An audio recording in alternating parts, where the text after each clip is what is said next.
All right, welcome to the Explainer. Today, we're going to dive into something pretty incredible, the Bodhisattva's Code. It's a really profound ethical framework from a classic Mahayana Buddhist text, and we're going to try and get our heads around what it really means to live for the benefit of all beings. This one line right here, it captures this massive, almost unimaginable goal of a bodhisattva. This is a person who dedicates their entire life, their entire being, to reaching enlightenment, not for themselves, but for every other living thing out there. Okay, so what does right practice even mean?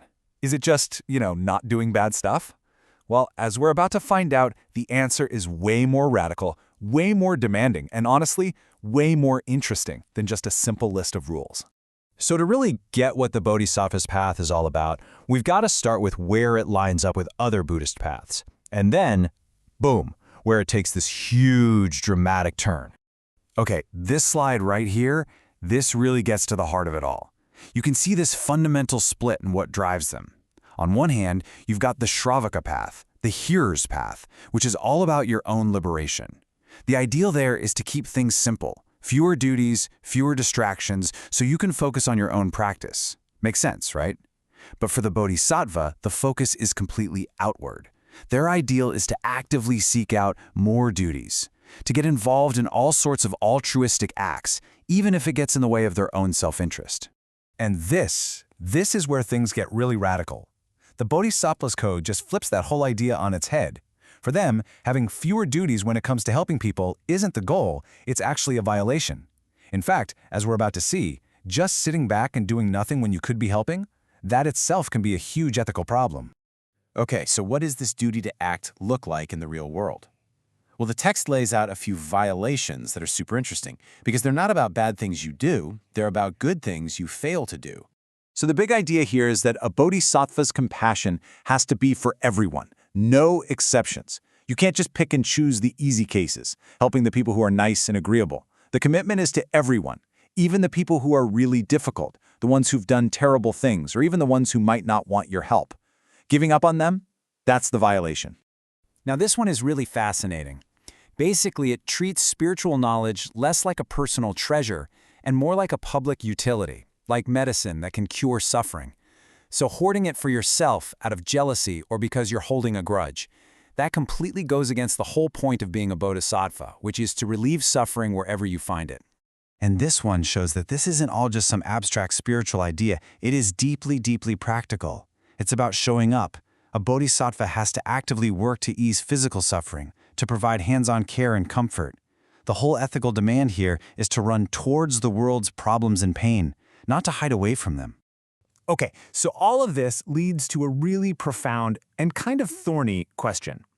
If helping others is the absolute top priority, can a bodhisattva ever break the rules to do it? Well, the text doesn't shy away from this at all. In fact, it tackles it head-on with some scenarios that are, well, they're pretty startling. Right, and this is where we get into what's called skillful means. It's where the bodhisattva's whole ethical decision-making process gets super clear.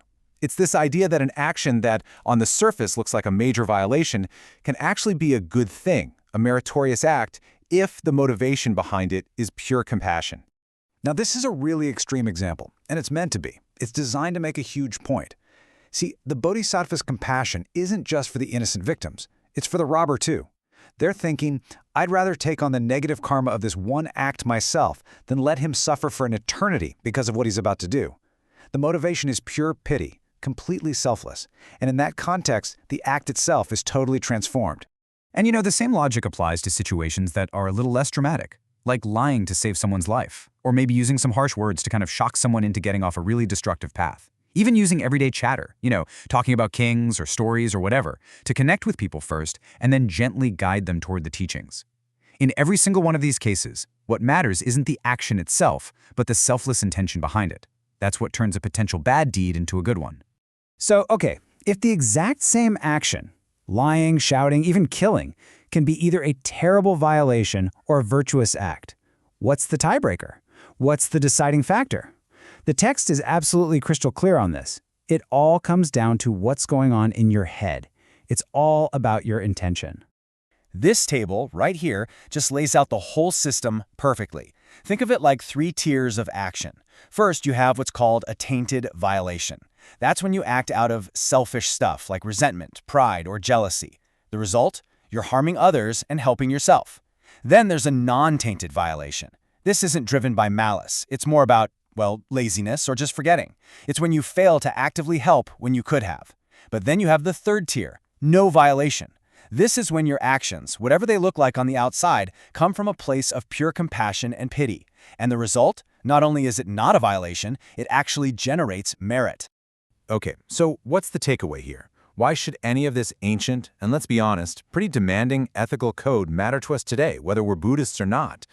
Well, for one thing, this code really challenges us to think beyond a simple checklist of do's and don'ts. It pushes us to put compassionate intention right at the very heart of how we think about ethics.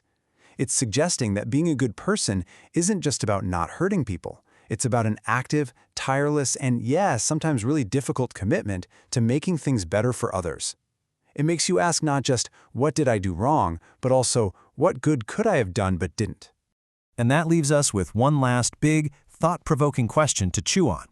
What would change in our lives and in the world if we judged our actions not just by what we did, but by the deepest, truest motivation for why we did it? Thanks so much for joining this explainer.